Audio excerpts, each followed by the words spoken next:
Whether we want to admit it or not, most of us are in sales. Whether we're an entrepreneur who has to sell their products and services to make a living, or we're in the corporate environment where we have to lobby for our own points of view within our departments, or even in our personal lives, when maybe we need to negotiate with our spouses, significant others, or kids for what we want for dinner, we're in sales. One of the most important things I've learned throughout the years about being in sales is it's not about closing, it's about connecting. Hi everyone, Chris Natzke here with Black Belt Leadership Speaking and Coaching with your Mind of a Champion tip of the week.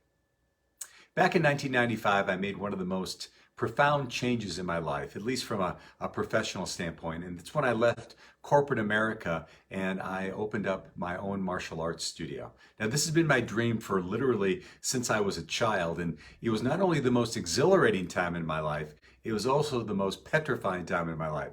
Because what I realized was, in order to make a living at doing this, I needed to be good at sales. You know, when I was in the old corporate environment, and I was in sales during that time as well, if I happened to miss a particular sale on a new item of shampoo with my buyer, and I didn't make the sale as much as I wanted to, I still got paid every 2 weeks. But if I was now doing a martial arts business and I was sitting across the table of a 9-year-old, his mother, and I didn't make the sale, well, I didn't get paid that day. So it really allowed me and really encouraged me to lean into some of the early sales strategies that I learned when I was in the corporate world. And so I really started brushing up on that. But soon after I started realizing that, I ran into one of my friends who was coaching me on sales, and he said, "Chris, you need to remember, it's not about closing, it's about connecting. It's not about closing, it's about connecting." And soon after that, I got a phone call. It was a mother of a young boy. I think he was 10 years old. His name was Aaron. And mom was a single mom. And she called me up and she said, "I'm interested in enrolling my son in martial arts." And so I did the preliminary questions about his age and if he had ever trained before. But then I simply asked him a question I just had learned to ask any parent that was calling inquiring about martial arts lessons for their kids. I said, "Tell me a little bit about your son. Is he shy or is he outgoing?" Well, as soon as I asked this question, the conversation shifted to a whole new level. And the mom began to, talk about her son and how he was she was a single mom and how he had his challenges. And so soon after that, she came in for an introductory lesson with her son. And it went really well. So Aaron did great, but then she looked at me and she said, "Listen, I need to tell you one thing. I'm checking out other martial arts schools in the area, so I'm not going to sign anything right now. I'm not going to enroll him, and I may be back and I may not." I thought, okay, well, that's fine. And I literally told her some things that I thought would be appropriate for her to look for in other martial arts schools.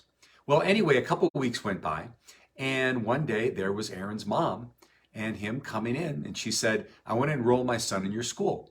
So I invited her into the office and I pulled out the paperwork and started filling it out.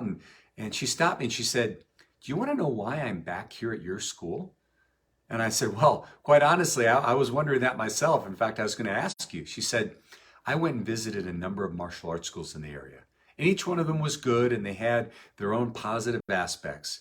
But," she said, "the reason I'm back here is because you're the only one that asked me about my son. They all told me about all the tournaments they had won and how their facility was great and what their program did, but you're the only one that asked me specifically about my son. You said, 'Is he shy or is he outgoing?'" Well, man, that hit me. I just realized that small question took me to a whole other level. And as I was beginning to train my own staff in order to go through the sales process, one of the things we always talked about was making sure we were connecting with our potential clients. So what does that look like for you? As you're in your world, whether you're an entrepreneur, you're working for a corporation, you're actually just trying to navigate your own relationships. Are you able to connect with people that you're looking to positively influence? Because one of the things I learned is, again, that the sales process is not about closing, it's about connecting. So my challenge for you this week is, where do you have an opportunity to do that in your own life?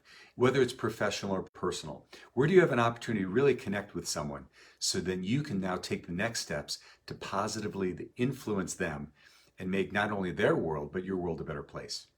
So thanks so much for joining me. As always, I always enjoy giving these messages, and I enjoy your comments, your likes, your shares.